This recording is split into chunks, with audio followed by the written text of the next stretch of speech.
வணக்கம். கதை படிக்க ஆரம்பிப்போம். எங்கள் சேனலுக்கு வரவேற்கிறோம். ஹார்ட்பேக்.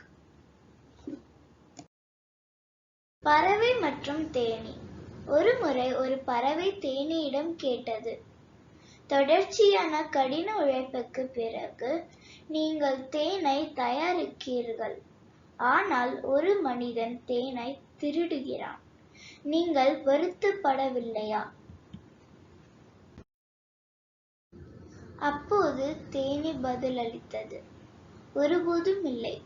ஏனென்றால் ஒரு மனிதன் என் தேனை திருட முடியும், ஆனால் தேன் தயாரிக்கும் எனது கலையையோ அல்லது எனது கடின உழைப்பையோ திருட முடியாது.